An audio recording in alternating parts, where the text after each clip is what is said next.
Welcome to A9 TV. ముందుగా headlines చూద్దాం. BC SC ST సంక్షేమ పథకాల సమీక్షకు సీఎం రేవంత్. సమాన అభివృద్ధే ప్రభుత్వ లక్ష్యమని రేవంత్ రెడ్డి వెల్లడి. బడ్జెట్ కేటాయింపులపై గట్టి ఆడిట్. ప్రజల సమస్యలపై చర్చ.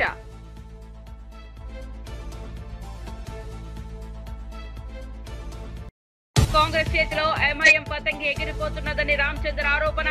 జూబ్లీహిల్స్ లో కలిసికట్టుగా నకిలీ ఓట్లతో ప్రజాస్వామ్యానికి ముప్పు. ప్రజలు ఈ నిజాన్ని గమనించాలన్న బీజేపీ నేత పిలుపు.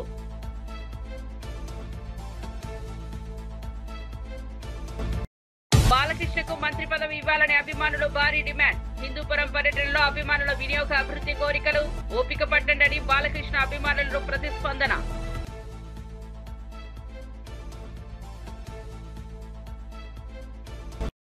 తాలిపేరు ప్రాజెక్టులో వరద ఉధృతి కారణంగా 11 గేట్లు ఓపెన్. 21,076 క్యూసెక్కుల నీరు రిలీజ్ చేసిన పునఃరావక ఉద్దేశం.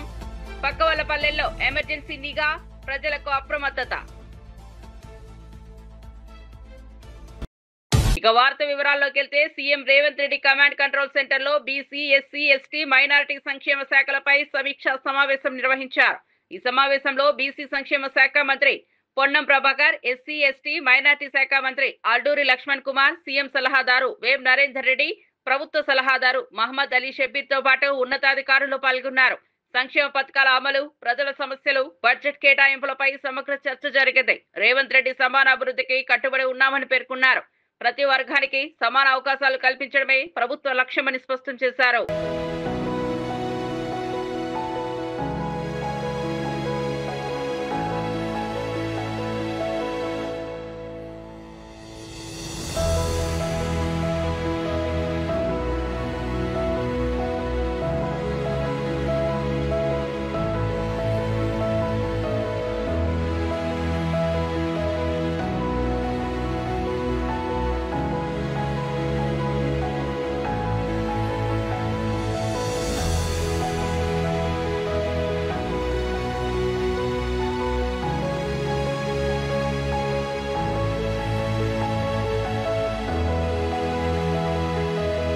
జూబ్లీహిల్స్ ఉప ఎన్నికల్లో కాంగ్రెస్ పార్టీ దొంగ ఓట్లతో గెలవాలని కుట్ర పన్నుతోందని బీఆర్ఎస్ వర్కింగ్ ప్రెసిడెంట్ కేటీఆర్ తీవ్ర ఆరోపణలు చేశారు. రాష్ట్ర ఎన్నికల ముఖ్య అధికారికి వినతి పత్రం సమర్పించి సుమారు 20,000 దొంగ ఓట్లు ఉన్నాయని వివరించారు. ఒకే చిరునామాలో చిన్న చిన్న అక్షరాలు మార్చి 3-4 గుర్తింపు కార్డులు ఉన్నాయని, 15,000 ఓట్లు సరైన చిరునామాలు లేకుండా నమోదయ్యాయని పేర్కొన్నారు. ఈ అవకతవకలపై పూర్తి స్థాయి దర్యాప్తు జరగాలని డిమాండ్ చేశారు. కాంగ్రెస్ ను ప్రజాక్షేత్రంలో ఎండగడతామని హెచ్చరించారు. గద్వాలు, నకిరేకల్లు, ఉప్పలు, మంచిర్యాల అక్కడి ఓట్లు ఇక్కడ కూడా రాయించి ఈ రోజు ఒక కొత్త నాటకానికి తెరలేపి దొంగ ఓట్లతో గెలవాలనే ప్రయత్నం కాంగ్రెస్ పార్టీ చేస్తున్నట్టుగా మాకు అనుమానం ఉన్నది. కాంగ్రెస్ పార్టీ అని నేను ఎందుకంటున్నా అంటే కింది లెవెల్ అధికారులతో కాంగ్రెస్ నాయకత్వం కుమ్మక్కై కింద లెవెల్లో ఉండే బిఎల్ఓస్ కానీ, కింద లెవెల్లో ఉండే ఇతర చిన్న చిన్న అధికారులు కానీ వాళ్లతో కుమ్మక్కై ఈ కార్యక్రమం చేస్తున్నట్టుగా మాకు స్పష్టమైన సమాచారం కూడా ఉన్నది. ఒక్కొక్క బూత్ లో 50 ఓట్లు యాడ్ చేసుకోవాలా.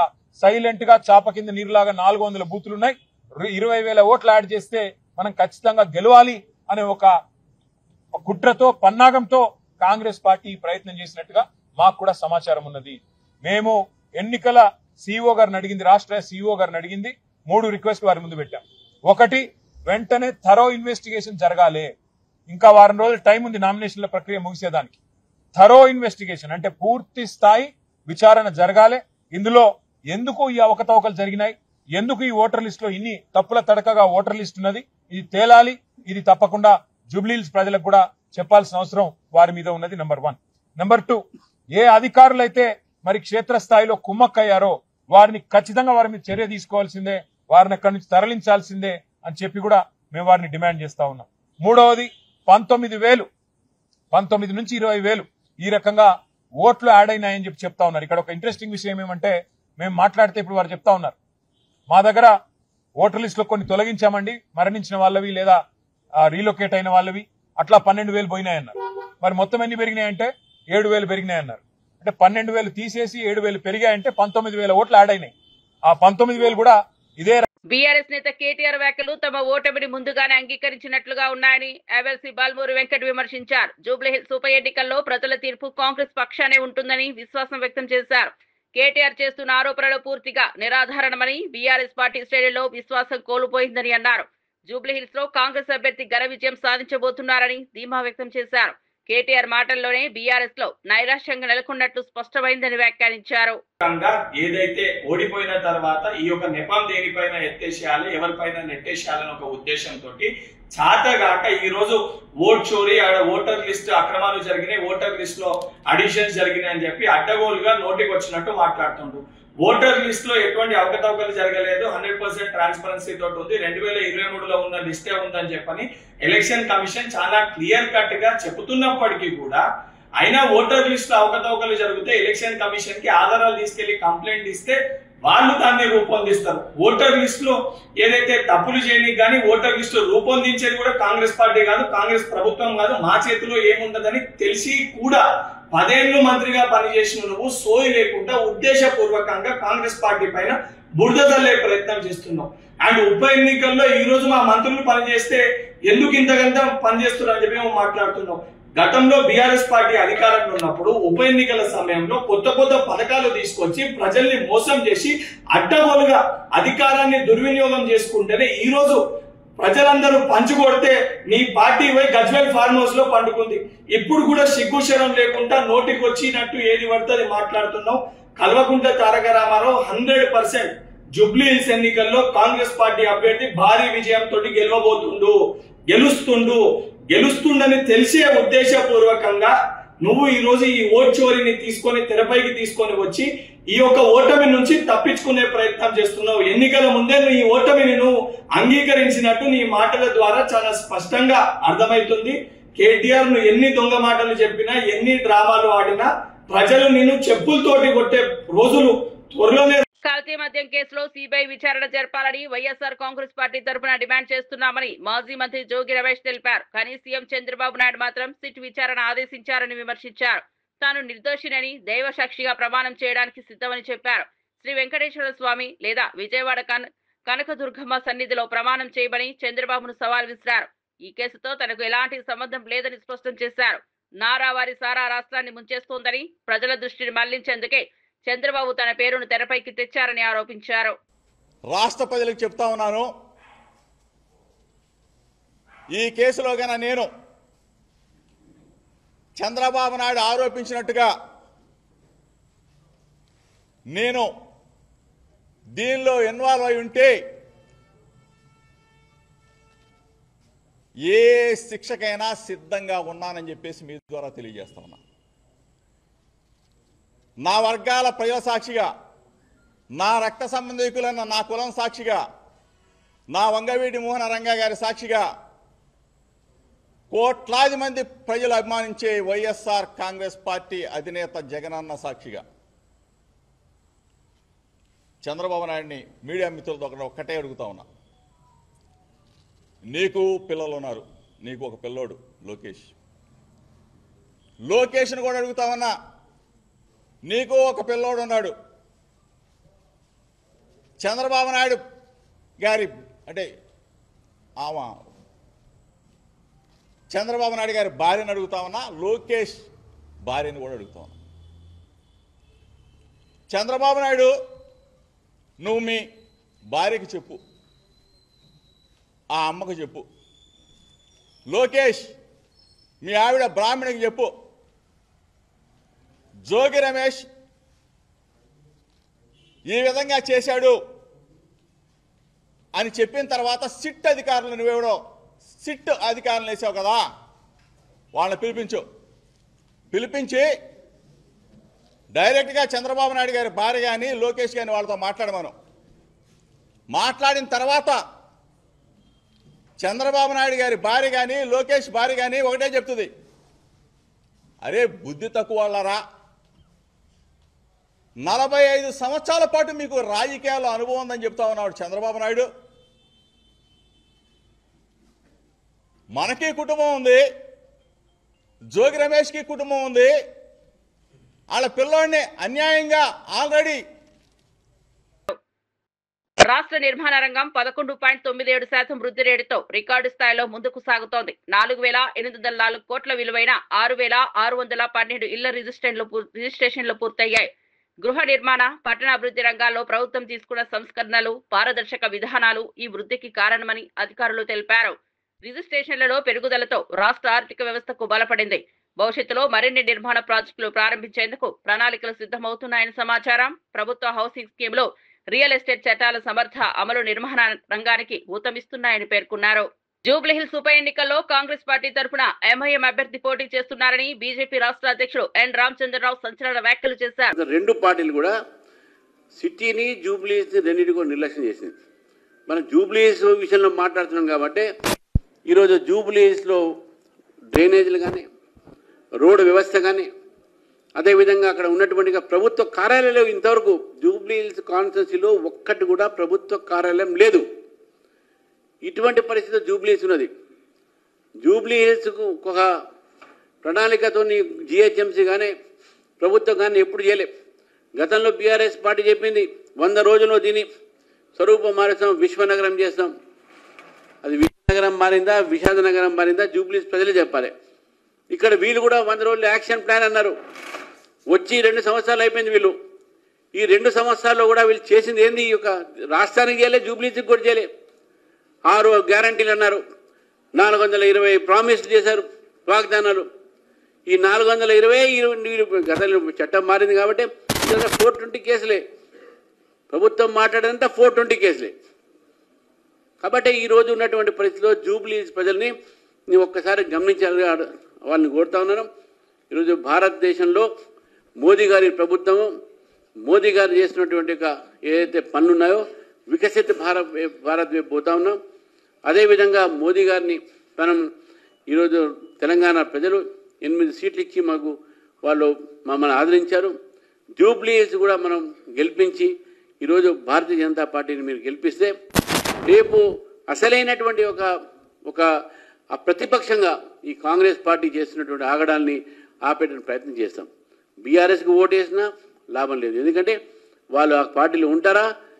కల్తీ మద్యం కేసుతో రాష్ట్ర రాజకీయాలు మరింత వేడెక్కుతున్నాయి. ఈ వ్యవహారంలో సంచలన విషయాలు వెలుగులోకి వస్తున్నాయని బీజేపీ నేతలు తీవ్ర వ్యాఖ్యలు చేశారు. జగన్ పాలనలో నేరాలు, అవినీతి అసాధారణమైపోయాయని విమర్శించారు.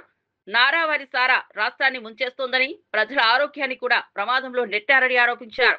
ఈ కేసులో ప్రధాన నిందితుడు జనార్దన్ రావు వీడియోలో బహిర్గతమైన విషయాలు వైఎస్ఆర్ కాంగ్రెస్ నేతల ప్రమేయాన్ని స్పష్టంగా చూపిస్తున్నాయని అన్నారు. ప్రభుత్వం వెంటనే సిబిఐ విచారణకు ఆదేశించాలని బీజేపీ డిమాండ్ చేసింది.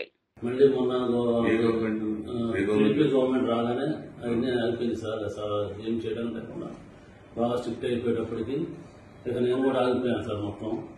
ఆ తర్వాత ఏప్రిల్లో 2025 ఆ టైంలో మళ్ళీ జోగి రమేష్ గారిని కాంటాక్ట్ చేసి మాట్లాడదామంటే నేను మన తమ్ముడు ద్వారా మాట్లాడాను సార్.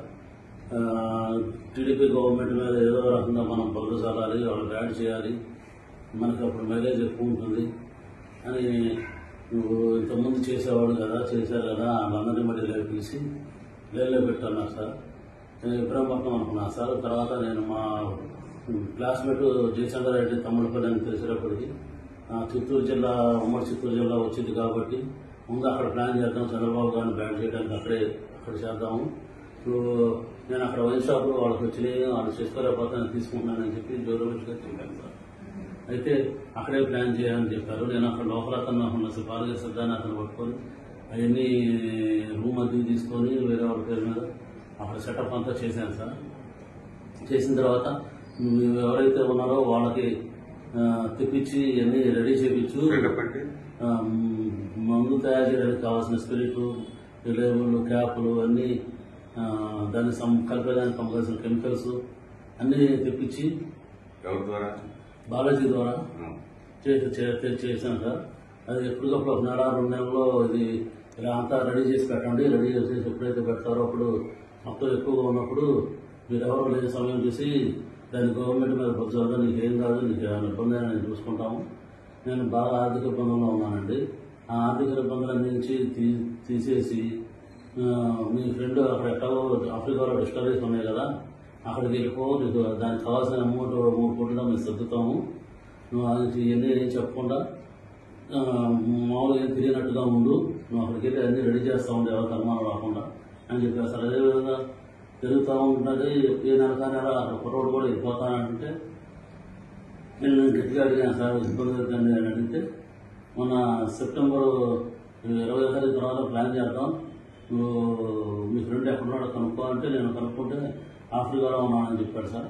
అయితే నువ్వు కూడా ఆఫ్రికా వెళ్ళిపో, అతనితో టచ్లో ఉండు, నేను పెట్టుబడి పెడతానని చెప్పి కమిట్మెంట్ తీసుకో, నీకు ఇబ్బంది లేకుండా ఉంటుంది, మేము ఇక్కడ అడ్జస్ట్మెంట్ చేస్తాం, అమౌంట్ అంతా మీ బ్రదర్కి చేస్తాం, మీకు ఎటువంటి పరిస్థితులు ఏమీ ఇబ్బంది లేకుండా మేము చూసుకుంటాము, ఎట్లాగో ఇబ్బందులు పడ్డావు కదా, ఎందుకంటే ఇబ్బంది ఏం పడతావు, దాన్ని వెళ్ళిపో, అక్కడైతే నీకు అన్ని రకాలుగా ప్లస్ అయితే నీకు బాగుంటుంది. మాకు కూడా ఇక్కడ గవర్నమెంట్ మీద తప్పుడు ఆరోపణలు చేస్తే మాకు కూడా కలిసి వచ్చింది, మాకు కూడా మా వైసీపీ గవర్నమెంట్ కూడా కలిసి వచ్చింది అని కొన్ని రకాలు భయపెట్టి కొంచెం డబ్బు ఆశ చూపి అన్ని రకాలుగా చేశారు సార్ నన్ను. ఆ తర్వాత లాస్ట్కి ఇంకా 20 నేను టికెట్ బుక్ చేసుకున్నానని చెప్పాను సార్, 24 వెళ్తానికి. అప్పుడు 23 మళ్ళీ ఇంటికి రమ్మన్నాను సార్.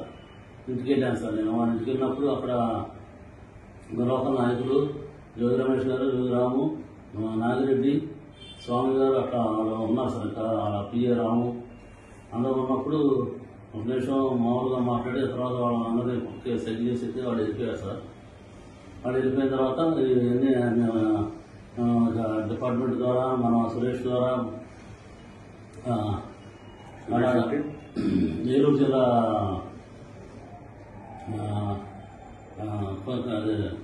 కొల్లేరు ఏరియాలో ఉంటాడు సార్. నాకు నారాయణపురం బాగా ఉన్నప్పుడు అక్కడ ఫైనాన్షియల్ వచ్చాం సార్. అతని ద్వారా ఈ డిపార్ట్మెంట్కి అక్కడికి ఇన్ఫర్మేషన్ పాస్ చేసి అది రైడ్ చేయించారు సార్. మున్సిపల్ జైలులో రైడ్ చేయించి అది సరికంతా పట్టించి గవర్నమెంట్ మీద వ్యవస్థగా మాట్లాడి గవర్నమెంట్ ఏదో తప్పులు చేస్తుంది అని చెప్పి బాగా చేసి చాలా యాంటీ చేసి కొద్దాం ట్రై చేశారు. కానీ చంద్రబాబు గారు పార్టీ నాయకులను సస్పెండ్ చేసేటప్పటికి అంత ఎక్కువ హైలైట్ అవ్వలేదు జనార్దన్ అని చెప్పి మళ్ళీ నాకు కాల్ చేసి హిందూపురం ఎమ్మెల్యే నందమూరి బాలకృష్ణ పర్యటన సందర్భంగా అభిమానులు మంత్రి పదవి ఇవ్వాలని డిమాండ్ చేశారు. కిరికెర పంచాయతీలో పలు అభివృద్ధి కార్యక్రమాల్లో పాల్గొన్న బాలకృష్ణను అభిమానులు నినాదాలతో స్వాగతించారు. ఆయన కాన్వాయ్ ముందు ప్రకటనలు ప్రదర్శిస్తూ తమ అభిప్రాయాన్ని తెలియజేశారు. దీనిపై స్పందించిన బాలకృష్ణ అవసరమైనప్పుడు మంత్రి వస్తుంది, ఓపిక పట్టండి అంటూ అభిమానులను సముదాయించారు. ప్రజాసేవే తన ప్రధాన లక్ష్యమని, హిందూపుర అభివృద్ధికి కట్టుబడి ఉన్నారని తెలిపారు. అభిమానుల ప్రేమ, మద్దతు తనకు బలాన్నిస్తోందని అన్నారు.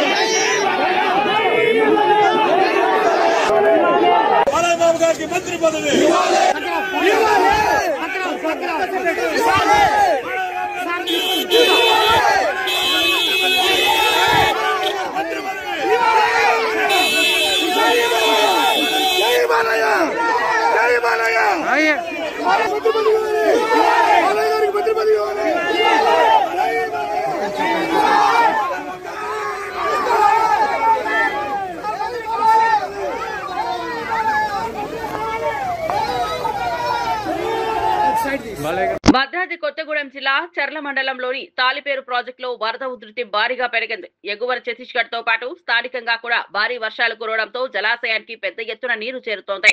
దీంతో అధికారులు 11 గేట్లు ఎత్తి 21,076 క్యూసెక్ల నీటిని దిగువకు విడుదల చేశారు. తాలిపేరు, పగిడివాగు, రోటింతవాగు, చింతవాగులు ఉధృతంగా ప్రవహిస్తున్నాయి. ప్రాజెక్టు వద్ద వరద పరిస్థితిని ఏఈ సుమన్ పర్యవేక్షిస్తున్నారు. అధికారులు అప్రమత్తంగా ఉండాలని ప్రజలకు సూచించారు. వరద ప్రభావిత గ్రామాల్లో నిఘా కొనసాగుతోంది.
జూబ్లీహిల్స్ ఉప ఎన్నికపై హరీష్ రావు చేసిన వ్యాఖ్యలకు ఎమ్మెల్సీ అద్దంకి దయాకర్ తీవ్రంగా స్పందించారు. తెలంగాణను బుల్డోజర్లతో విధ్వంసం చేసిన కారును ప్రజలు తిరస్కరించారని అన్నారు. కంటోన్మెంట్ ఎన్నికల్లో కాంగ్రెస్ ను ఎలా గెలిపించారో జూబ్లీహిల్స్ లో కూడా అలాగే ప్రజలు విజయం అందిస్తారని పేర్కొన్నారు. హరీష్ రావు ఎంత సెంటిమెంట్ చూపించినా ప్రజలు ప్రభావితం కాబోరని వ్యాఖ్యానించారు.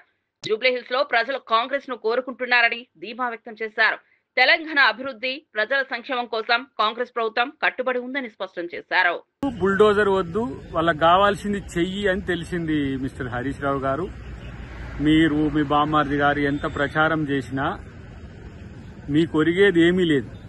మొన్న హైదరాబాద్ లో జరిగిన కంటోన్మెంట్ ఎలక్షన్లలో కాంగ్రెస్ పార్టీని ఎట్ట గెలిపించారో ఇవాళ జూబ్లీహిల్స్ ఎన్నికల్లో కూడా కాంగ్రెస్ పార్టీని గెలిపించడానికి ప్రజలు సిద్ధంగా ఉన్నారు.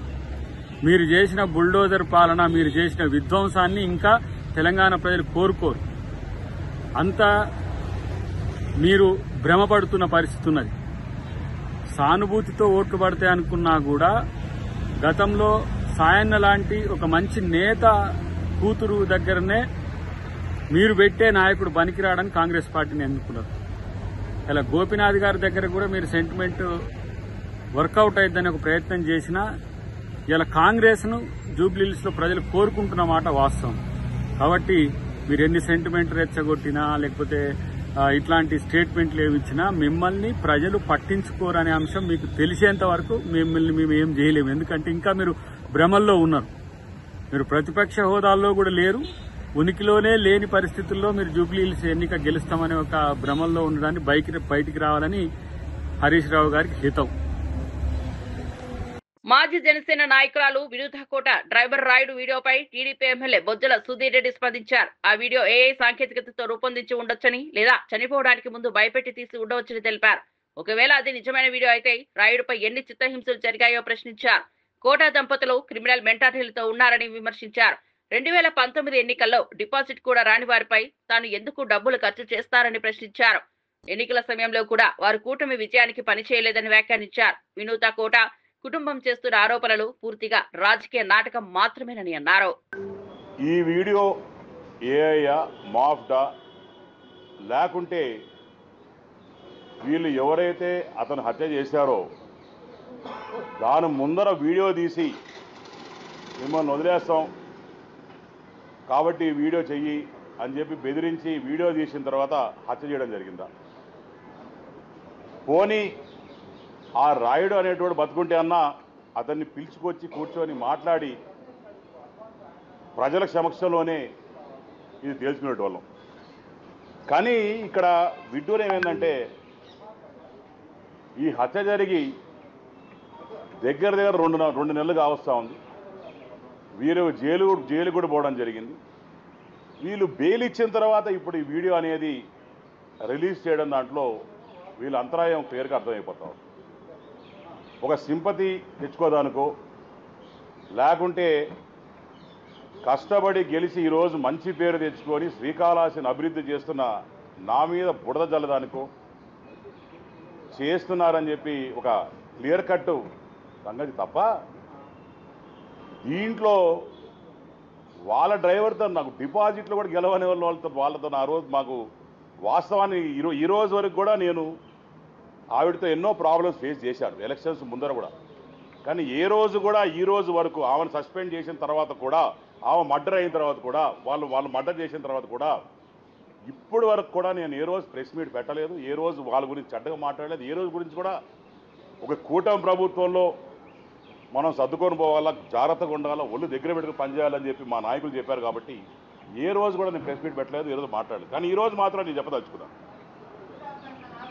ఆ రోజు అసలు ఆవిడ మా కోసం పనిచేసింది ఆ కూటమి ప్రభుత్వంలో. ఏ రోజు కూడా వచ్చి మా కోసం పనిచేయలే. ఆఖరికి వాళ్ళ దగ్గర పనిచేసే జనసేన నాయకులు ఎవరైతే ఉన్నారో వాళ్ళని కూడా ఇబ్బంది పెట్టింది ఆవిడ. మేము ఇంటికి వెళ్ళి మా తల్లి కావచ్చు, మా భార్య కావచ్చు, ఇంటికి వెళ్ళి ఓటు అడిగేదానికి పోతే, ఓటు అడిగి పనిచేయమ్మని చెప్పేదానికి పోతే కనీసం ఇంట్లో కూడా రానిలే. ఏ రోజు కూడా చెప్పలేదు బాధ మీద. మా అమ్మగారు వాళ్ళ నాన్నగారు 40 సంవత్సరాలు మినిస్టర్కి పనిచేశారు, 40 సంవత్సరాలు ఎమ్మెల్యేకి పనిచేశారు, 20 సంవత్సరాలు మంత్రిగా పనిచేశారు. మా నాన్నగారు మంత్రిగా పనిచేశారు. తర్వాత మేము వచ్చాం 3rd జనరేషన్. ఇంత చరిత్ర ఉండి మా అమ్మను కూడా పోతే లోపల కూడా గేట్ లోపల రానికుండా చేసిన ఆ రోజు ఈరోజు ఇంకా బాధాకరమైన విషయం. నేను ఒకటే చెప్పదలుచుకున్నాను, ఇలాంటి చెత్త రాజకీయాలు చేస్తే మాత్రం డెఫినెట్గా ఎవరిని వదిలే పరిస్థితి ఉండదు. డెఫినెట్గా దీని మీద మాల సామాజిక వర్గానికి 5% రిజర్వేషన్లు ఇచ్చి 22వ రోస్టర్ అమలుతో నష్టపోయామని మాల సంఘాల జేఏసీ తీవ్ర ఆవేదన వ్యక్తం చేసింది. జూబ్లీహిల్స్ ఉప ఎన్నికల్లో తమ నిరసనను తెలియజేయడానికి 200 మంది నామినేషన్ వేస్తామని ప్రకటించారు. తమ హక్కుల కోసం పోరాటం కొనసాగిస్తామని, ప్రభుత్వం వెంటనే అన్యాయాన్ని సరిదిద్దాలని డిమాండ్ చేశారు. రిజర్వేషన్లలో అసమానతలు కొనసాగితే రాష్ట్ర వ్యాప్తంగా ఉద్యమాన్ని ప్రారంభిస్తామని హెచ్చరించారు. మాల వర్గానికి న్యాయం జరిగే వరకు తాము వెనక్కి తగ్గబోమని జేఏసీ నాయకులు స్పష్టం చేశారు. ప్రజాస్వామ్య మార్గంలోనే తమ పోరాటం కొనసాగుతుందని తెలిపారు. 22వ రోస్టర్ ఇవ్వడం వల్ల మేము అన్ని కులాల కన్నా అభివృద్ధి చెందినటువంటి వాళ్ళుగా చేసిన రేవంత్ రెడ్డి ప్రభుత్వానికి వ్యతిరేకంగా ఈరోజు జూబ్లీహిల్స్ ఎలక్షన్ జరగబోతా ఉన్నాయి. ఈ జూబ్లీహిల్స్ ఎలక్షన్లో తెలంగాణ రాష్ట్ర మాల సంఘాల జేఏసీ మా ప్రజాస్వామికమైన డిమాండ్ ఈ 58 కులాలకు రిజర్వేషన్లు కావాలని, ముఖ్యంగా గ్రూప్ 3లో ఉన్నటువంటి మాల సామాజిక వర్గానికి రిజర్వేషన్ ని దూరం చేసినటువంటి ఈ కాంగ్రెస్ ప్రభుత్వాన్ని, రేవంత్ రెడ్డి ప్రభుత్వాన్ని వ్యతిరేకంగా ప్రజాస్వామికమైనటువంటి ఉద్యమంలో భాగంగా ఓటు అనేటువంటిది చాలా క్రియాశీలకమైన పాత్ర పోషించింది అనే విషయం మీకు తెలుసు. బాబాసాహెబ్ అంబేద్కర్ యొక్క ఆలోచన విధానంతో ఉన్న మేము జూబ్లీహిల్స్ ఎలక్షన్ లో దాదాపుగా 200 మంది మీ నామినేషన్ వేయబోతున్నామనే విషయాన్ని మీకు గుర్తు చేస్తున్నాం. నిర్మాత బన్నివాసు తనపై చేస్తున్న ఆరోపణలకు గట్టి సమాధానం ఇచ్చారు. తొక్కితే పడిపోతాడు అనుకునేవారు తప్పులో ఉన్నారు. నా వెంట్రుక కూడా పీకలేరని వ్యాఖ్యానించారు. ఎవరి ఒత్తిడి బెదిరింపులు తాను భయపడనని స్పష్టం చేశారు. బన్నివాస్ పడిపోతాడు, ఇక్కడ ఏదో తొక్కితే బన్నివాస్ పడిపోతాడు అనుకుంటున్నారేమో. నా ఇంట్రుక నేను చెప్తున్నా కదా, నా సంస్కారం ఎంతదంటే నేను ఇంకో ఇంట్రుక కూడా తీసేవచ్చు, కానీ తల మీద ఇంట్రుకే తీసిస్తున్నాను. నా సంస్కారం అలాంటిది. ఎందుకంటే నేను అంతకన్నా కూడా ఎక్కువ వీటి గురించి ఆలోచించను. మై జర్నీ ఎప్పుడు కూడా నేను పరిగెడుతూనే ఉంటాను. ఎంతమంది ఏం చేసినా కూడా నేను పరిగెడుతూనే ఉంటాను. ఎందుకంటే పరిగెడతంలోనే నా విన్ అనేది ఉంటుందని నాకు తెలుసు. నేను నీ గురించి ఆలోచిస్తూ కూర్చుంటే నేను ఎక్కడ ఆగిపోతానని కూడా నాకు తెలుసు. సో పెద్ద మీ గురించి ఏం ఆలోచించట్లేదు. మీరు ఎన్ని ట్రోలింగ్స్ చేసినా ఏం చేసినా చేసుకోండి. అండ్ ఆ ట్రోలింగ్ చేసుకునే వాళ్ళు కూడా చెప్తున్నాను నేను, కొంచెం డబ్బులు ఎక్కువ తీసుకోండి చేసేటప్పుడు. ఎందుకంటే మీ పాజిటివ్ ఎనర్జీని అంతా తీసుకొచ్చి నెగిటివ్గా పెట్టి ఒకరిని తిడటానికి మీరు అంత చీప్గా ఇవ్వద్దు. It's very costly. పొగుడుతానికి తక్కువ తీసుకోవచ్చు, కానీ అవతలను తిడటానికి మాత్రం ఇప్పుడు ఎక్కువ తీసుకోవాలి. అవతల మీ ఎనర్జీని నెగిటివ్ ఎనర్జీగా చేస్తున్నారు కాబట్టి వాళ్ళ దగ్గర నుంచి బాగా డబ్బులు తీసుకోండి. అలాగే బాగా ప్రిపేర్ అయ్యి ఉంటారు కూడా. సినిమా రిలీజ్ అయినప్పుడు నెగిటివ్ కామెంట్స్ బాగా వేయాలి, లేదా నెగిటివ్ ట్రోలింగ్స్ బాగా చేయాలి, లేదా నెగిటివ్ రివ్యూస్ బాగా చేయాలని వెల్కమ్. మరిన్ని అప్డేట్స్ కోసం చూస్తూనే ఉండండి A9 TV.